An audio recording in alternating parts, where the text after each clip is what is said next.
Joyeux Hanouka, l'Echaim, l'Echaim. À la demande du Rabbi de faire un Farbrengen, une réunion chassidique, tous les jours de Hanouka, dans lesquels on va parler des paroles de la partie dévoilée de la Torah, de la partie cachée de la Torah, et de se renforcer dans l'étude de la Torah, dans l'accomplissement des mitzvot, de manière qu'on rajoute, avec plus de lumière, de plus en plus tous les jours, et particulièrement, vu que Hanouka c'est Pirsum Nissa, de diffuser les miracles, donc de diffuser des miracles qui nous sont arrivés, et particulièrement avec l'intention et de savoir que lorsqu'on diffuse des miracles, eh bien par cela, ça active encore plus la venue de Mashiach, comme on retrouve en ce qui concerne le roi Hizkia, que Dieu l'a sauvé du roi Sancheriv, et Dieu l'a guéri de sa maladie. Et plus tard, lorsque Dieu a voulu le rendre roi Mashiach, les accusateurs ont dit, lui qui ne t'a pas remercié, eh bien tu vas le rendre Mashiach. D'où l'importance de remercier Dieu. Une shira, un cantique, mais aussi en racontant, en diffusant les miracles qui nous arrivent. Aujourd'hui, j'aimerais partager avec vous une histoire en ce qui concerne mes études à la yeshiva. Grâce à Dieu, j'ai grandi dans un système dans lequel l'étude de la Torah est très importante. Donc l'éducation que j'ai eue, que ce soit à l'école, au cheder, c'est l'étude de la Torah. Pourquoi je souligne ça? Car à savoir que l'étude de la Torah, ça fait partie des mitzvot, des commandements qui sont le plus importants.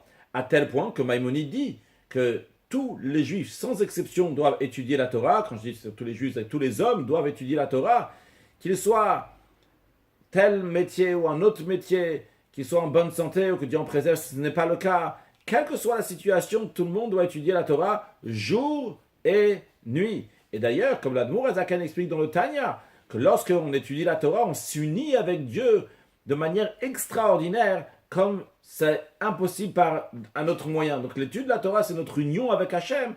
Et comme on dit dans la prière tous les soirs, sur la Torah, Kem Chayeinu, que la Torah est notre vie. Après, je suis arrivé au système de la yeshiva. La yeshiva, donc l'établissement rabbinique, l'école rabbinique. En général, le système chez Chabad, c'est qu'on reste à l'école rabbinique environ pendant 7 ans, environ de 13 à 20 ans, ça dépend exactement quand est-ce qu'on rentre. D'ailleurs, on ne va pas dire qu'il y a vraiment des règles sur chaque chose, comment ça se passe. On raconte, je ne sais pas si c'est vrai, qu'une fois quelqu'un a dit au rabbi qu'il a donné plein de règles dans le chinour, dans l'éducation, à regarder.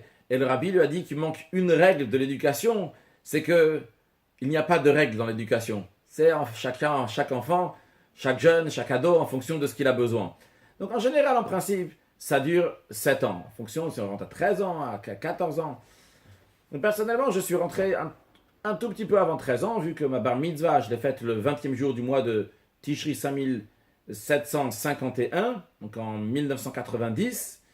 Et donc, je suis rentré un peu avant la yeshiva, lorsque j'avais déjà fait mon anachat tefilin, déjà la pause de tefilin. La coutume Chabad, c'est de mettre les tefilin 60 jours, environ 2 mois avant le jour de bar mitzvah, pour se préparer à savoir mettre les tefilin.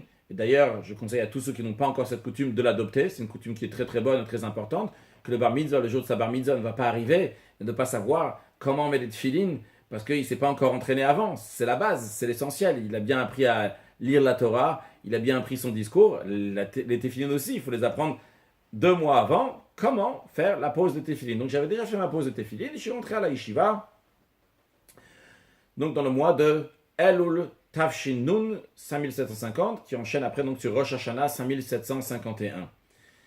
Ce qui fait que lorsque, après donc j'étudie pendant 5 ans dans la yeshiva de Brunois, donc qui est une banlieue parisienne, mais comme le rabbi a dit une fois à quelqu'un que Brunois c'est la capitale de la France, c'est l'endroit où la yeshiva Tom Chetmim, la yeshiva Chabad, la yeshiva dont on diffuse la Torah, donc la capitale de la France, Brunois. Puis après, je fais 1 an d'études à Kiryat Gat en 5756, donc en 1996. Après cela, et là j'en arrivais, je suis parti étudier à la yeshiva de Morristown à New Jersey. Là-bas, j'ai fait mes études pendant 1 an. Et donc, j'avais fait 7 ans de yeshiva. Et j'avais potentiellement donc la possibilité d'aller en shlichut, d'aller en mission du rabbi. Car après 7 ans de yeshiva, le système chez Chabad, c'est après, on va dans une shlichut, en mission, dans une autre yeshiva, pour aider des jeunes. Tout d'abord en étant un exemple, parce que la meilleure manière, comment influencer, que ce soit pour des parents ou d'autres, c'est en étant un exemple de comportement, comment on se comporte, comment on parle, comment on étudie, etc. Et pas seulement comment on étudie, mais surtout comment on se comporte dans la vie de tous les jours, comment vivre. Et donc ça c'est la shlichut en général, tous les jeunes hommes font ça. Et après donc on apprend la smicha, donc l'étude pour avoir un diplôme rabbinique, donc apprendre la loi, le code de la loi juive, pour avoir un diplôme rabbinique. En principe après vient le mariage. Donc j'avais la possibilité maintenant d'aller en shlichut, en mission du rabbi, dans différents endroits. Mais je me suis posé la question, vu mon âge, est-ce que ça vaut le coup maintenant d'aller tout de suite en shlichut, en mission, ou bien attendre encore un an, et seulement après un an, j'irai en shlichut. Donc maintenant, j'allais avoir 20 ans, donc puisque j'ai fait 13, 14, 15, 16, 17, 18, 19 ans. Donc à la fin de l'année, donc la nouvelle année, l'année d'après, j'allais avoir 20 ans. Est-ce que je vais à 20 ans en shlichut, ou bien j'attends encore un an à la yeshiva, et après seulement je vais en shlichut, en mission du rabbi. Vu que j'avais un doute, j'ai demandé la question au rabbi. Je ne me rappelle pas maintenant tous les détails, comment j'ai demandé, etc. Mais ce que je me rappelle bien, c'est que après j'avais ouvert un Igrot Kodesh. Un Igrot Kodesh, c'est quoi? C'est des lettres que le rabbi a écrites à des gens. Le rabbi recevait des dizaines, des centaines de lettres tous les jours, et le rabbi a répondu à des dizaines de milliers de personnes. Les lettres qui ne sont pas personnelles ont été écrites, éditées plus tard, dans Igrot Kodesh. Igrot Kodesh veut dire les lettres saintes. C'est les lettres du rabbi. Ici, vous avez d'ailleurs une série, donc une partie des Igrot Kodesh du rabbi, des lettres du rabbi. Et depuis le 3e jour du mois de Tammuz 1994, que le rabbi donc ne veut pas nous répondre physiquement, même pas avec la tête pour nous dire un oui ou un non, beaucoup de chassidim ont la coutume, après avoir écrit au rabbi, de mettre la lettre dans un des Igrot Kodesh des livres du rabbi, et de voir ce qui est écrit à l'intérieur. Est-ce que c'est basé sur quelque chose ou pas? Le rabbi a dit que lorsqu'on ne peut pas envoyer une lettre sur la tombe de son beau-père le jour même, ce qu'on fait en général, on met la lettre dans un des livres du rabbi, donc en parlant de son beau-père, et après on l'envoie sur la tombe de son beau-père. Est-ce que c'est lié à ça ou pas? Je ne sais pas. Mais en tous les cas, aujourd'hui, beaucoup de chassidim, beaucoup de disciples du rabbi ont coutume de, lorsqu'ils ont une question, d'écrire une lettre et de la mettre dans les Igrot Kodesh. Évidemment, je tiens à souligner que le rabbi peut répondre de toutes sortes de manières, que ce soit par les Igrot Kodesh, que ce soit lorsqu'on va sur la tombe du rabbi, que ce soit par un rêve, que ce soit tout simplement par une pensée, que ce soit tout simplement en te mettant une nouvelle idée dans la tête que tu n'avais pas avant. Le rabbi n'est pas limité du tout à une manière de répondre, mais à toutes sortes de manières. Donc en tous les cas, en l'occurrence, dans ce cas-là, j'avais ouvert les Igrot Kodesh, et dans cette lettre, le rabbi, il écrivait, je ne me rappelle pas maintenant si c'était un homme ou une femme, qui demandait, donc est-ce qu'elle reste encore pour faire une année d'études et après seulement faire son métier, ou bien qu'elle arrête maintenant ses études et qu'elle passe directement à son métier. Et la réponse du rabbi était qu'il vaut mieux faire plus d'études, qu'après le métier va mieux se passer. J'en ai déduit pour moi-même, ce que j'ai compris, c'est que le rabbi me dit maintenant qu'il faut faire encore un an de yeshiva. Donc je suis parti chez le Rosh Yeshiva, le Rav Lishansky, et je lui ai dit que je vais rester encore un an à la yeshiva. Il n'était pas d'accord, vu que c'était la dernière année, la dernière classe. Il m'a dit, j'ai un principe, personne ne fait la deuxième classe.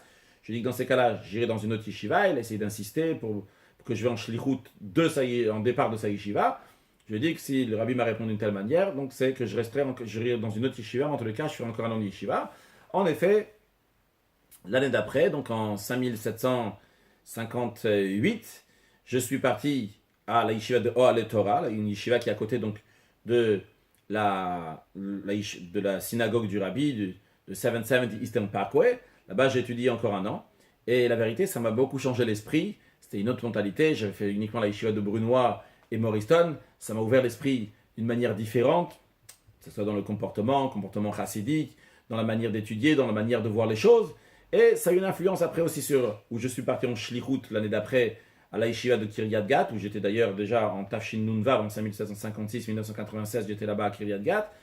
J'ai fait encore, donc ils m'ont pris en shlichut là-bas dans cette yeshiva-là. Et après, donc ça a continué, je suis revenu chez le rabbi. Là-bas, j'ai fait une étude pendant un an et demi à 770 Eastern Parkway, dans la yeshiva du rabbi, où j'ai passé mon diplôme rabbinique aussi. Et après, donc grâce à Dieu, je me suis marié, j'étais un an et demi au Kollel. Après, je suis arrivé en shlichut, en mission du rabbi à Nice, mais surtout ce que je voulais raconter dans cette histoire, comment le rabbi m'a dit de faire encore un an de plus à la yeshiva et que ça va avoir après une influence sur le reste de la vie. Évidemment, c'est extraordinaire que le rabbi m'a guidé. Je peux que remercier le rabbi. Évidemment que c'était une bonne idée. Et pas seulement sur tout de suite, mais aussi sur la suite, sur ce qui s'est passé, comment les choses sont passées après. Je ne peux pas savoir comment ça serait passé autrement. En tous les cas, je pense que ça a une influence, une bonne influence évidemment, sur le reste des choses qui sont passées après. Alors quel enseignement on peut en tirer de cela? Alors d'abord, un enseignement à ne pas en tirer, c'est que peut-être quelqu'un il va penser, il va dire, ah, le rabbi il faut faire plus d'études après pour avoir un métier, donc le métier va être mieux, ce qui est tout à fait logique. Eh bien dans ces cas-là, peut-être, je ne vais pas me marier tout de suite, j'attends d'avoir d'abord mon diplôme pour se marier. Alors déjà ça, il faut savoir que c'est faux, ce n'est pas le message du rabbi. Le message du rabbi, ici en tous les cas dans cette tête-là, en l'occurrence je ne veux pas dire que c'est pour tout le monde le même principe, bien que c'est quelque chose qui est logique de faire plus d'études, avoir un meilleur métier après, mais c'est avoir cas par cas évidemment. Mais une chose donc, est sûre, que le rabbi veut toujours qu'on se marie le jeune le plus possible, c'est-à-dire quand ça arrive l'âge évidemment de se marier, ne pas traîner, ne pas attendre, surtout si on connaît quelqu'un déjà, il faut se marier le plus vite et pas dire « Ah, il me manque ci, il me manque ça, etc. » Lorsque je vais avoir des milliers d'euros, après je vais refaire un très grand mariage, je vais me marier. Non, ça c'est sûr et certain qu'il faut se marier. Continue tes études, même une fois marié. On peut très bien vivre, surtout aujourd'hui, grâce à Dieu, même en étant marié, et continuer une bonne vie. Mais un enseignement concret qu'on peut, oui, en tirer, c'est que le rabbi nous dit d'étudier plus, le métier sera mieux après. Sur le plan spirituel, c'est qu'il faut étudier plus de Torah, et après ce qu'on fait dans la vie, c'est mieux. Dans des mots plus simples que ça, tous les jours, dans la vie de tous les jours, il y a cette notion-là.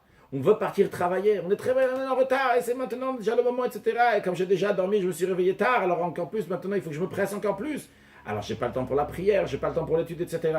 Mais en vérité, lorsque tu commences ta journée et tu étudies la Torah, même quelques minutes, mais à quelque chose, et tu te rattaches avec tes sources, eh bien à ce moment-là, lorsque tu vas aller dans le monde, eh bien à ce moment-là, l'influence que tu vas avoir sur le monde et comment tu vas réussir dans le monde va être beaucoup plus grande. Et d'ailleurs, pour conclure, on retrouve ça aussi avec Mashiach. Mashiach, le Rambam dit quels sont les critères du Mashiach. Il nous dit Hoge Batorah ve'osek bamitzot, etc. Après d'autres choses. Le Rambam dit d'abord que le Mashiach, la première des qualités, c'est quoi? En plus du fait qu'il est la lignée du roi David, c'est qu'il étudie la Torah. Il est Hoge Batorah, il étudie la Torah, il est assidu dans la Torah. Et vu qu'il est assidu dans la Torah, c'est la raison pour laquelle il peut influencer dans les mitzvot, dans les commandements qui sont avoir à faire avec le monde. Puis ça a une influence aussi pour faire les guerres qu'il va faire, etc. pour avoir à faire dans le monde. Alors, nous on est avec les bougies de Hanouka. Les bougies de Hanouka nous rappellent que Ner, Mitzvah et Torah Or, que les bougies c'est la mitzvah, la Torah c'est la lumière. Et lorsqu'on a les bougies, on a la lumière, et bien cette lumière-là, elle va avec nous dans le monde. La Torah, elle est or, elle nous éclaire, elle nous dirige partout où on va et nous amène que de la joie, du bonheur, une excellente santé et tout ce que vous avez besoin matériellement et spirituellement et l'essentiel de tout, Mashiach, now, un joyeux Chanukah l'chaim.